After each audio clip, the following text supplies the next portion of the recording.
कर्नाटक से बड़ी राजनीतिक खबर सामने आई है। राज्य के मुख्यमंत्री सिद्धारमैया ने अपने पद से इस्तीफा दे दिया है। इस बात का ऐलान उन्होंने खुद प्रेस कॉन्फ्रेंस में किया। साथ ही उन्होंने डीके शिवकुमार को पार्टी का नया नेता बनाए जाने का प्रस्ताव भी रखा। हालांकि इस पर औपचारिक मुहर कांग्रेस विधायक दल की बैठक में लगेगी। वहीं इस्तीफे के ऐलान के बाद सिद्धारमैया ने राजभवन पहुंचकर अपना इस्तीफा भी सौंप दिया है।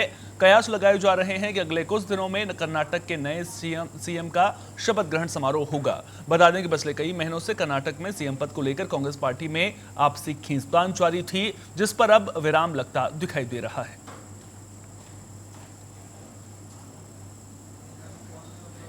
ज्यादा जानकारी के साथ हमारी सहयोगी अपराजिता लाइव जुड़ चुकी हैं। अपराजिता, आपसे समझना चाहूंगा, अब देखिए कर्नाटक में जो ये सियासी ड्रामा है वो लंबे वक्त से चला आ रहा था, लेकिन अब जिस तरह से सिद्धारमैया ने इस्तीफा दे दिया है, डीके शिवकुमार का अगला मुख्यमंत्री बनना तय माना जा रहा है, तो जो एक टूट की संभावना कई लोग कांग्रेस पार्टी में जता रहे थे कर्नाटक को लेकर के, नाराजगी दोनों नेताओं में से किसी एक की मोल लेनी पड़ सकती है, आला कमान को, इस तरह की बातें भी निकलकर सामने आ रही थी। लेकिन अब जिस तरह से दोनों नेता गले मिलते हुए नजर आए हैं, खुद सिद्धारमैया प्रेस कॉन्फ्रेंस में ऐलान करते हुए नजर आए हैं, डीके शिवकुमार को नेता चुनते हुए नजर आए हैं, तो विराम लगता हुआ तमाम मटलों पर अब नजर आ रहा है।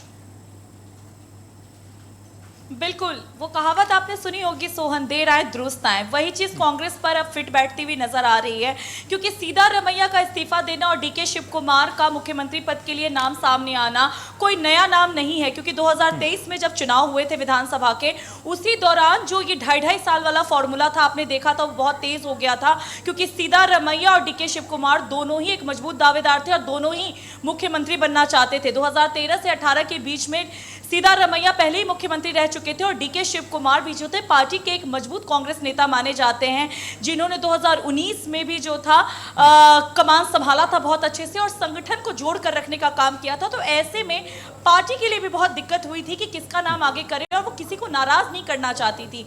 तो उस टाइम पे 2.5 साल वाला फॉर्मूला सामने आया था, लेकिन अब ये पूरे 3 साल का कार्यकाल हो गया और ऐसे में जो सिद्धारमैया हैं, उन्होंने आज सुबह में जो ब्रेकफास्ट मीटिंग बुलाई थी अपने मंत्रियों और विधायकों की, जिसमें फैसला लिया गया कि डीके शिवकुमार जो हैं वो अब मुख्यमंत्री होंगे और जो सिद्धारमैया हैं वो इस्तीफा देंगे। तो इससे एक बात तो क्लियर है सोहन कि कांग्रेस में अब एकजुटता दिखाने की कोशिश की जा रही है, क्योंकि इसी एकजुटता के न होने की वजह से कांग्रेस को अब खामियाजा ऐसा भुगतना पड़ रहा है। कितनी बड़ी पार्टी होने के बावजूद कांग्रेस देश के कई राज्यों में से विलीन होती हुई नजर आ रही है, अस्तित्व मिटता हुआ नजर आ रहा है। हालांकि साउथ में अगर आप देखिए तो कांग्रेस का अभी भी नाम है, चाहे आपने देखा केरलम चुनाव में देखा, कर्नाटका की बात कर ले तो वहां पे अभी भी कांग्रेस जो है वो अपना वर्चस्व बरकरार रखी हुई है। और सिद्धारमैया बार बार एक ही चीज कह रहे हैं कि हाई कमान जितने भी थे, आला कमान, उनके निर्देश का वो पालन करेंगे और उसी वादा अनुसार अब जो है सिद्धारमैया ने इस्तीफा दे दिया। मतलब साफ है कि उन्होंने जिस तरीके से आज पीसी के दौरान भी आभार व्यक्त किया है प्रियंका गांधी का, राहुल गांधी का और मल्लिकार्जुन खड़गे का, ये कहते हुए कि इन्होंने जो मुझे अवसर दिया उसके लिए मैं उनका शुक्रगुजार हूं, आगे भी पार्टी के लिए मैं काम करता रहूंगा।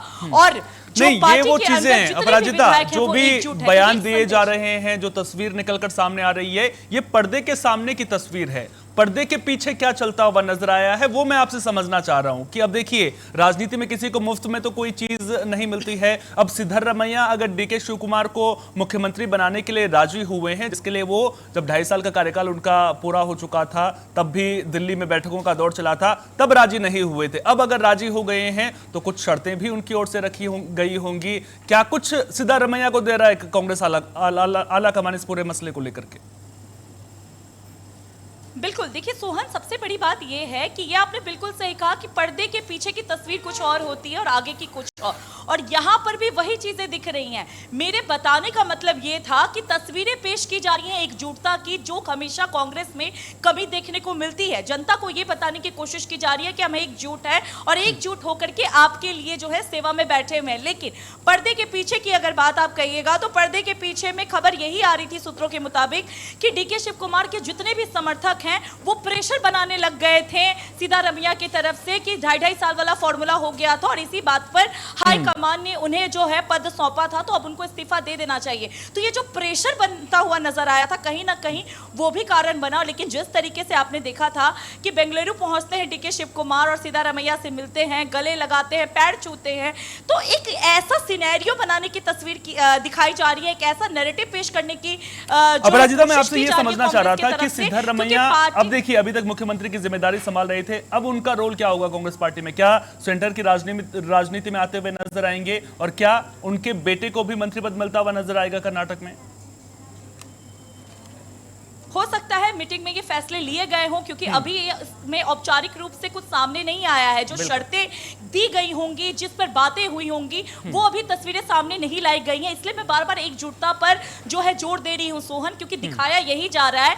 आगे चल के तस्वीरें बहुत साफ होंगी, लेकिन सिद्धारमैया की जहां तक बात है, वरिष्ठ नेता हैं, इतनी आसानी से तो इतना बड़ा पद नहीं छोड़ेंगे। कुछ ना कुछ हाई कमान के साथ उनकी मीटिंग में डिस्कशन हुई होगी, तभी जाकर के सिद्धारमैया ने यह पद छोड़ा है। और इसके साथ ही मैं आपको एक और चीज बता दूं कि दोनों बहुत वरिष्ठ नेता हैं कांग्रेस के, और दोनों जो हैं पार्टी को, संगठन को मजबूत करने वाले नेता माने जाते हैं। तो पार्टी कहीं ना कहीं एक से अगर सैक्रिफाइस करवा रही है तो दूसरे को कुछ मिल रहा है तो पहले को भी वो नजरअंदाज नहीं करेगी। तो ऐसे में कुछ शर्तें हुई होंगी जो अब निकल करके सामने आएगा। लेकिन फिलहाल ये राजनीति है सोहन, यहाँ बिना फायदे का सौदा नहीं होता, ये आप भी जानते हैं, हम भी जानते हैं, और उसी को मद्देनजर रखते हुए पार्टी के साथ डिस्कशन हुआ होगा। आने वाले समय में तस्वीरें साफ हो जाएंगी। आने वाले समय में जो तस्वीर है वो और भी क्लियर होती हुई नजर आएगी, किसे क्या कुछ फायदा पहुंचता हुआ नजर आ रहा है। डीके शिव कुमार को अगर मुख्यमंत्री बनाया जा रहा है तो उसके एवज में सिद्धारमैया को क्या कुछ मिलता है, उनकी भूमिका क्या कुछ रहती है, इस पर भी नजरें लगातार बनी हुई हैं। बहुत बहुत शुक्रिया अपराजिता तमाम जानकारी साझा करने के लिए।